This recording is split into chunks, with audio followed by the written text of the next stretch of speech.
कुरकुरीत अळूची वडी बनवण्यासाठी इथे आपण जी गावरान पानं असतात ती इथे पानं कवळी घ्यायची, जास्त मोठी पानं घ्यायची नाही. त्यानंतर बेसन पीठ घेतलेले, त्यामध्ये आपल्याला धने, जिरे, बडीशेप, पांढरे तीळ आणि ओवा यामध्ये घालायचा आहे.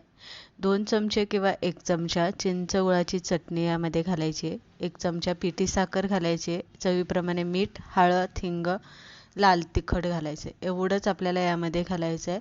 आणि 1 चमचा तुम्हाला जर तेल घालायचं असेल तर तुम्ही इथे तेल घालू शकता. पाणी घालून पीठ आपल्याला सैलसर असं खलून घ्यायचं आहे. जास्त घट्ट अजिबात खलून घ्यायचं नाही. पीठ इथे खलून झालेलं आहे. पानांच्या शिरा सुरीने साळून घेतलेलं आहे. नंतर पानं एकावरती एक ठेवून 4 पानांचा थर लावून पीठ इथे लावून घेतलेलं आहे.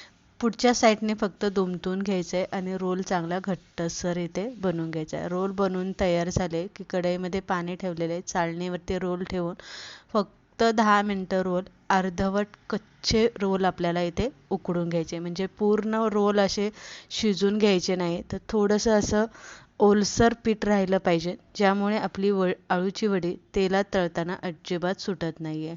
त्यानंतर जास्त पातळ किंवा जास्त जाड अशा वड्या कट करून घ्यायच्या नाही. मीडियम अशा वड्या कट करून घेतलेल्या आहे.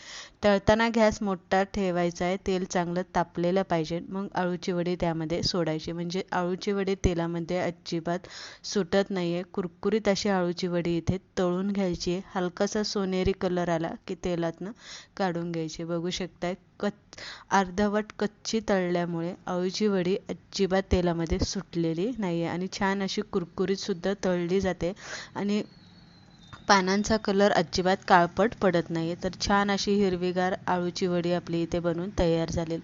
रेसिपी आवडली लाईक शेअर नक्की करा.